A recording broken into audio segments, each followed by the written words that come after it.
ಸುದೀರ್ಘ 50 ವರ್ಷಗಳ ಕಾಲ ಏನು ರಾಜಕೀಯ ಒಂದು ಈಗಾಗಲೇ ನಡೆದಿರ್ತಕ್ಕಂಥದ್ದು, ಈಗಾಗಲೇ BSY ಅಭಿಮಾನೋತ್ಸವ ಕಾರ್ಯಕ್ರಮ ವಿಜೃಂಭಣೆ ನಡೆದಿರ್ತಕ್ಕಂಥ. ನಮ್ಮ ಜೊತೆ ಮಾತಾಡಲಿಕ್ಕೆ ಹಾನಗಲ್ನ ಒಂದು ಯುವ ಮುಖಂಡರಿದ್ದಾರೆ, ಮಾತಾಡಿಸ್ತಾನೆ. ಸಂದೀಪ್ ಪಾಟೀಲ್ ಅವರು.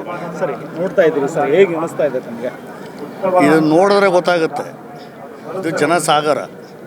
ಇದು ಯಡಿಯೂರಪ್ಪನವರು ಅವರ 50 ವರ್ಷದ ರಾಜಕೀಯ ಜೀವನದಲ್ಲಿ ಜನರ ರಾಜಕಾರಣ ಮಾಡಿದಂಥ ಒಬ್ಬ ವ್ಯಕ್ತಿ ಯಾವ ಮಟ್ಟಕ್ಕೆ ಜನರನ್ನ ಸೆಳಿಬೋದು ಅಂತ ಇವತ್ತಿನ ಸಮಾವೇಶ ಅದು ತೋರಿಸ್ಕೊಡುತ್ತೆ.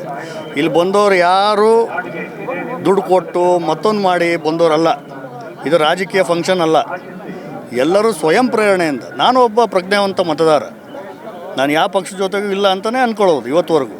ನಾನು ಒಬ್ಬ ವಕೀಲ.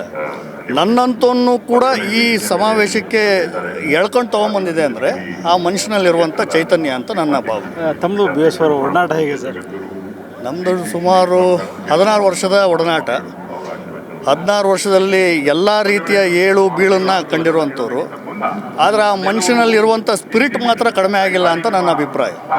ಆ ಸ್ಪಿರಿಟ್ ಏನಿದೆ ಅಲ್ಲ, 16 ವರ್ಷದ ಹಿಂದೆ ಫಸ್ಟ್ ಟೈಮ್ ಅವ್ರು ಮುಖ್ಯಮಂತ್ರಿ ಆದಾಗ ಯಾವ ಸ್ಪಿರಿಟ್ ಇತ್ತು, ಆ ಸ್ಪಿರಿಟ್ಟು ಇವತ್ತವರೆಗೂ ಇಂಟ್ಯಾಕ್ಟ್ ಆಗಿದೆ ಅನ್ನುವಂಥದ್ದು ನಮ್ಮ ಅಭಿಪ್ರಾಯ. ಪ್ರಮುಖವಾಗಿ 2028ರ ಸಾರ್ವತ್ರಿಕ ಚುನಾವಣೆಯಲ್ಲಿ ಅವರ ಒಂದು ಮುಂದಾಳತ್ವ ವಹಿಸ್ಕೊಂಡು ಹೋಗ್ತಾರೆ ಯಾವ ರೀತಿ?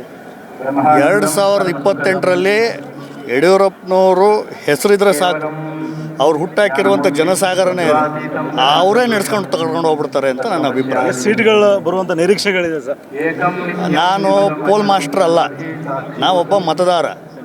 ಒಂದು ಮಾತ್ರ ಹೇಳ್ತೀನಿ, ಯಡಿಯೂರಪ್ಪನವರು ಯಾವ ದಾರಿಯಲ್ಲಿ ಹೊರಟಿದ್ರಲ್ಲ, ಅವರ ಮಗನಾದ ಇವತ್ತಿನ BJP ರಾಜ್ಯಾಧ್ಯಕ್ಷರಾದ BY ವಿಜೇಂದ್ರ ಅವ್ರಿಗೂ ಕೂಡ ಅದೇ ಸಾಮರ್ಥ್ಯ ಇದೆ.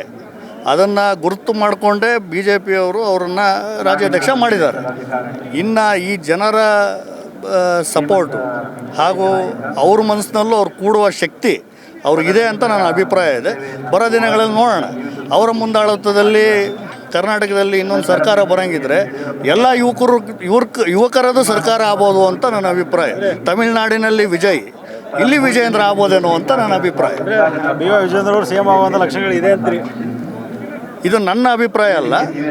ಬಹುಶಃ ಉತ್ತರ ಕರ್ನಾಟಕದಿಂದ ನಾವೆಲ್ಲ ಉತ್ತರ ಕರ್ನಾಟಕ ಅಂತ ಅಂದ್ಕೊಂಡ್ರೆ, ಉತ್ತರ ಕರ್ನಾಟಕದಲ್ಲಿ ಎಲ್ಲ ಯುವಕರಲ್ಲಿ ಆ ಸೆಳೆತಕ್ಕೆ ಒಳಗಾಗಿರೋರು ಯುವಕರು ವಿಜೇಂದ್ರ ಅವ್ರ ಕಡೆಗೆ ಅಂತ ನನ್ನ ಅಭಿಪ್ರಾಯ. Thank you sir. Karnataka thank you. ಇದಿಷ್ಟು ಸಂದೀಪ್ ಪಾಟೀಲ್ ಅವರ ಮಾತಾಗಿರ್ತಕ್ಕಂಥದ್ದು. ಕ್ಯಾಮ್ರಾ ಪರ್ಸನ್ ಹೇಮಂತ್ ಜೊತೆ ಸಂಗಮೇಶ್ ಸತ್ತಿಗೆರೆ, ಕರ್ನಾಟಕ TV, ಚಿತ್ರದುರ್ಗ. ನೀವು ಸಣ್ಣ ಆಗ್ಬೇಕಲ್ವಾ? ಅದು ಒಂದು ಉತ್ತಮ ಆಹಾರದಿಂದ ಸಣ್ಣ ಆಗ್ಬೇಕಲ್ವಾ? ಪ್ರತಿದಿನ ನಮ್ಮ ಜೀನಿ ಸ್ಲಿಮ್ನ ಯೂಸ್ ಮಾಡಿ ಯಾವುದೇ ಸೈಡ್ ಎಫೆಕ್ಟ್ ಇಲ್ದಂಗೆ ನೀವು ಸಣ್ಣ ಆಗ್ತೀರಾ.